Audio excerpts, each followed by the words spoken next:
Bismillahirrahmanirrahim. Assalamualaikum warahmatullahi wabarakatuh. Kami dari kelompok 1 yang beranggotakan 3 orang. Yang pertama saya sendiri, Nia Epita Kastama. Yang kedua Siti Aisyah. Dan yang ketiga Ahmad Nijar Hasan. Dalam video ini kami akan memulai presentasi. Adapun judul dari presentasi kami membahas tentang akad atau kontrak baku. Pengertian kontrak syariah atau akad. Pengertian kontrak adalah perjanjian yang dibuat secara tertulis. Dengan kata lain, kontrak merupakan suatu perjanjian atau perikatan yang sengaja dibuat secara tertulis, sehingga dapat digunakan sebagai alat bukti bagi para pihak yang berkepentingan. Secara etimologi, akad antara lain berarti ikatan antara dua perkara, baik ikatan secara nyata maupun ikatan secara maknawi, dari satu segi maupun dari dua segi. Secara khusus, akad diartikan perikatan yang ditetapkan dengan ijab dan qabul berdasarkan ketentuan syarak yang berdampak pada objeknya. Tujuan dari kontrak syariah itu sendiri, Islam memandang suatu perbuatan harus senantiasa diniatkan karena Allah semata. Niat yang baik karena Allah kemudian harus diwujudkan dalam bentuk amal perbuatan yang sesuai dengan ketentuan syariah yang telah ditetapkan oleh Allah. Untuk mencapai tujuan, suatu niat atau kemauan perlu ditindaklanjuti dalam bentuk perbuatan.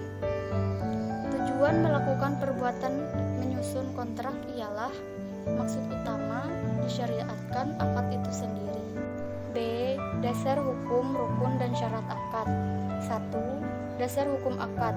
A. Al-Quran. Di dalam Al-Quran mengenai dasar hukum akad dapat dilihat dari isi ayat-ayat Al-Quran seperti firman Allah Subhanahu wa Ta'ala, Quran Surah Al-Maidah Surah ke-5 ayat 1, yang artinya, wahai orang-orang yang beriman, penuhilah janji-janji.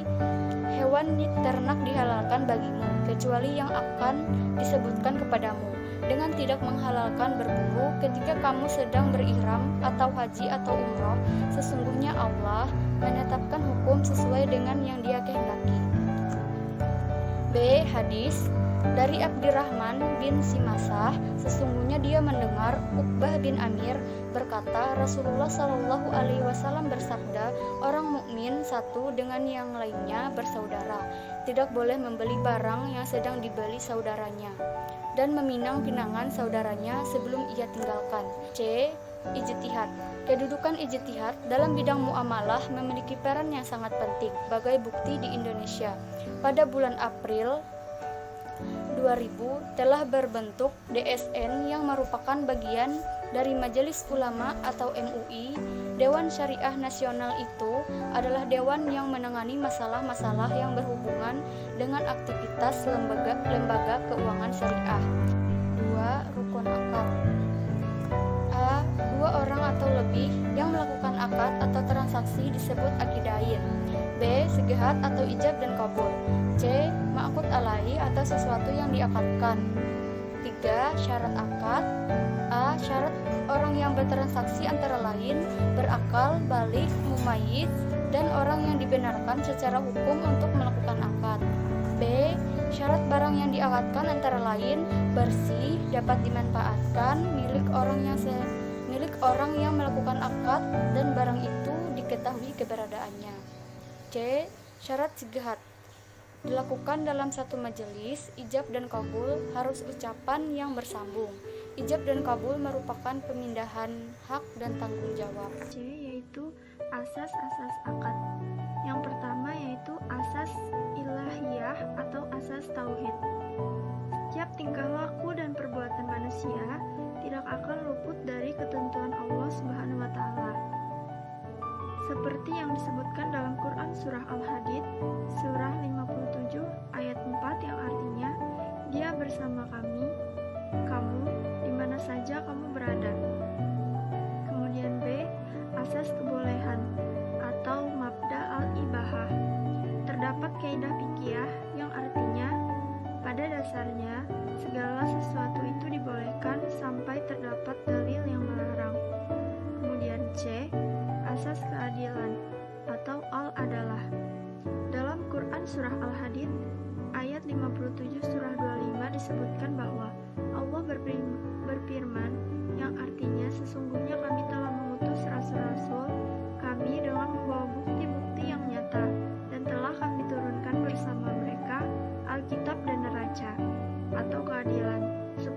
manusia dapat melaksanakan keadilan. Kemudian bagian D, asas persamaan atau kesetaraan. Hubungan muamalah dilakukan untuk memenuhi kebutuhan hidup manusia.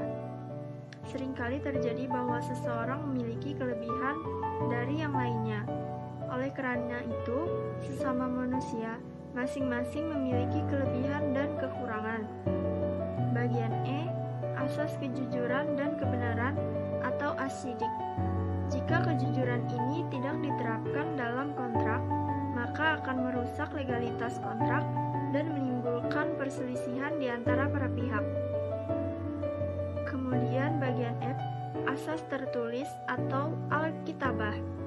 Sesuatu perjanjian hendaknya dilakukan secara tertulis agar dapat dijadikan sebagai alat bukti apabila di kemudian hari terjadi persengketaan. Kemudian bagian G, asas iktikat baik atau asas kepercayaan. Asas ini dapat disimpulkan dari pasal 1338 ayat 3 KUH Perdata yang berbunyi, perjanjian harus dilaksanakan dengan iktikat baik. Kemudian yang terakhir bagian H, asas kemanfaatan dan kemaslahatan. Asas ini mengandung pengertian bahwa semua bentuk perjanjian yang dilakukan harus mendatangkan kemanfaatan dan kemaslahatan bagi para pihak yang mengikatkan diri dalam perjanjian maupun bagi masyarakat sekitar. D. Akibat dan batalnya akad. Berakhirnya akad merupakan peristilahan yang selalu muncul ketika membahas akad.